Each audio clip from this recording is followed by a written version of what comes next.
Welcome back to part 2 of the Python crash course. Let's jump back to the Jupyter Notebook and get started. In part 1, we discussed all the basic data structures that Python has to offer.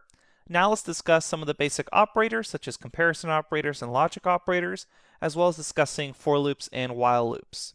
Let's start with comparison operators.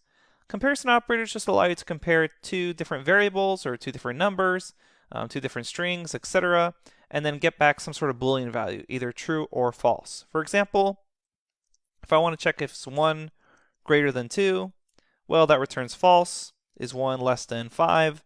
That returns true. So let's walk through a couple more of these. I can do greater than or equal to. I can do less than or equal to. And then I can check for equality using two equal signs. So is 1 equal to 1? Well, that's true. And I can do the same thing for strings. Is A equal to A? Well, that's true. And note, this is case sensitive. So capital A equal to A, that's going to return false. Those are not exactly the same. And if you want to do inequality, it's just an exclamation point. So is 1 not equal to 2? Well, that returns true. They are not equal to each other. Now let's discuss logic operators. Logic operators just allow you to combine multiple comparison operations. For example, if I want to check is 1 equal to 1,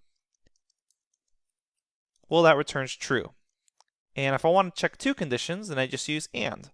And then in parentheses, I can put in the new condition. So I want to check is 1 equal to 1 and is lowercase a equal to lowercase a. Well, that's true.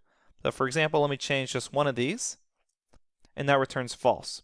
So I always recommend using parentheses whenever you use logic operators, but you don't actually need them in a lot of cases. So if I just run this, it will run fine.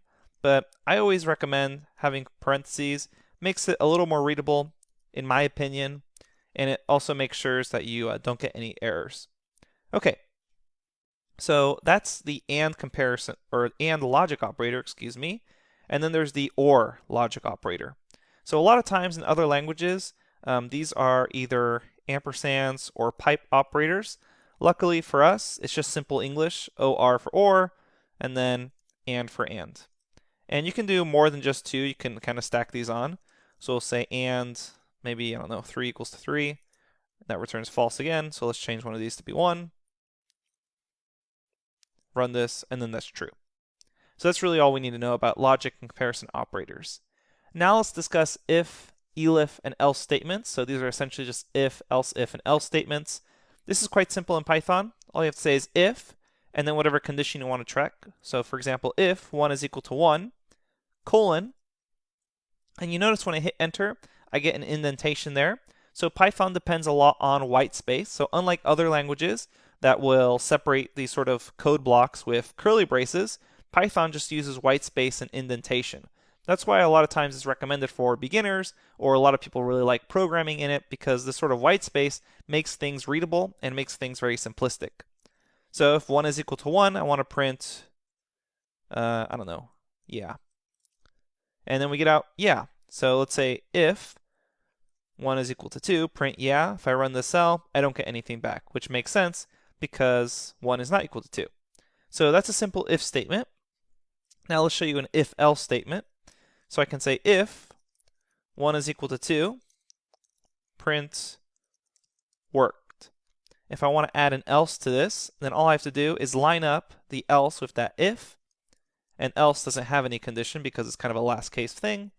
And then we'll say nope, and let's make sure that's all in a string. And then shift enter, and I get back nope. So if 1 is equal to 2, well, that never executed. So then we get else, print nope. If you want to check for more conditions, then you just add in an elif. So that's elif right there. And then you can add in a condition. And this condition doesn't need to be in parentheses. So a lot of times in other languages, you would see a parentheses here and then some sort of a condition check. In Python, you don't actually need it. Everything just works off that colon. So here I'll say elif 3 is equal to 3, colon. And note when I hit enter, there's automatic indentation there. I will print second condition true. So I run this, and I get second condition true. Great. So that's really the basics of an if, elif, or else statement. So moving along, let's talk about for loops. So for loops in Python are actually quite simple. You can for loop through a lot of different sort of sequences or objects, including lists, dictionaries, and tuples. We'll just focus on lists since that's basically what we're going to be using throughout the course as far as for loops. So we'll say a sequence, 1, 2, 3, and let's add a couple more numbers, 4, 5. So there's SEQ, it's just a list, and I'm going to say for item in that list, which is sequence, colon, note the indentation, and then we can do something, such as print every item in that sequence. And now that gives me back 1, 2, 3, 4, 5. Now, a common point of confusion for newcomers to Python is, does it have to be this keyword item? Well, actually, no. This can just be any temporary variable name that you want. So let's make it really obvious by calling it jelly. And if I run this, I get back the exact same result. Perfect. So I also don't actually need to use this variable. So for example, I can say for element in sequence, print hi. And then if I run this, I get hi, hi, hi, hi, etc. And then I can also use something like element plus elements, and then I get 2, 4, 6, 8, 10. So basically doubling each element in that sequence. So that's all you have to do for a for loop. It's just for, then whatever temporary element variable name you want there, in, and then whatever sequence you're using for that for loop. Quite simple.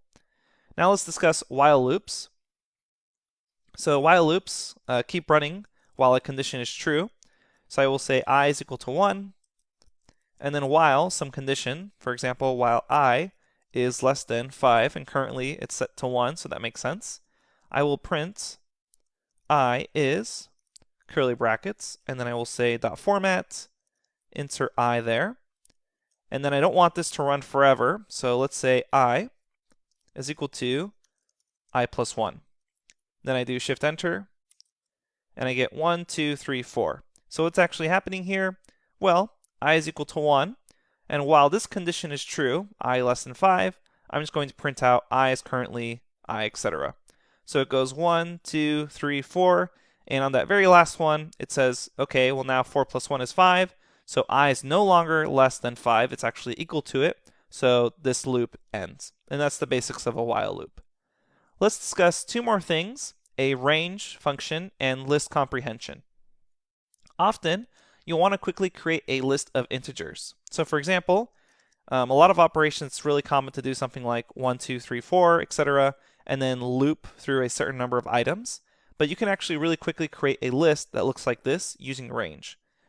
So for Python 3, if I just say range of 5, it just gives me back this sort of range generator. But I can cast it into a list, and it gets me back a list of integers. And I can actually specify the starting point and the end point. So if you're ever confused on what a function actually does, you can just, again, use Shift-Tab, and it will tell you the docstring. So it's quite easy. So range, you can say stop, and it gives you back that range object. Or you could also say the start and stop. And you can even indicate a step size. So let's see that in action. I want to start at 2, and let's go to 5. So something that's kind of confusing for beginners is why is 5 not included here? Well, you can think of it as basically up to but not including 5. So it only goes to 4.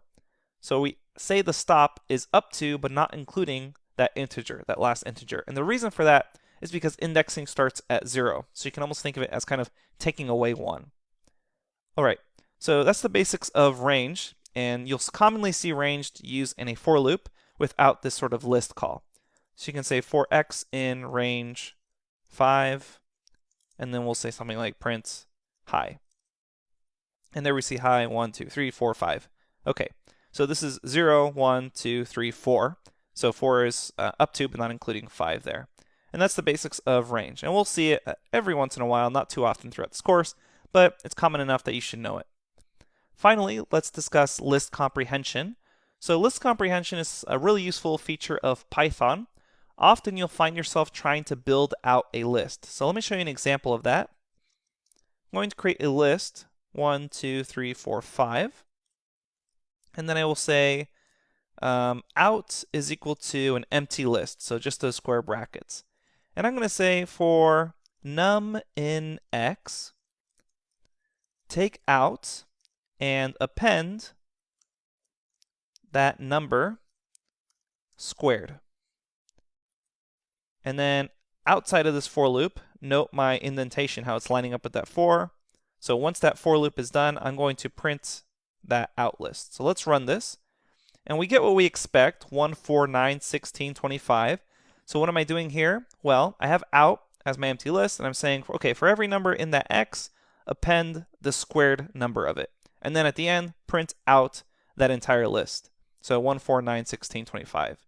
This sort of action is so common in Python to build out a list this way that they've actually created essentially a shortcut, a way to flatten this out into what's known as a list comprehension. So I'm going to convert this sort of for loop into a list comprehension. And the way we do that is we say, put everything inside these square brackets. And then we start by saying num to the power of 2, or whatever you're trying to append. And then we say for num in, and then the iterable was x. And if I run this, this gives me back the exact same thing that this for loop did. So you can think of it as just another way of writing out a for loop that particularly creates lists. So if you ever find yourself constantly appending to a new list inside of a for loop, you may want to consider list comprehension as a possible solution just to flatten this out. As far as readability is concerned, for newcomers, this is not as readable as a for loop, but once you end up working with Python a lot, you'll end up preferring list comprehension. It's slightly faster. There's a very tiny performance boost there, but for certain situations, it's negligible. Okay, so that's really all we want to discuss for part 2. Coming up next, we'll discuss functions, lambda expressions, and then methods as well. Okay, thanks, and I'll see you at the next lecture.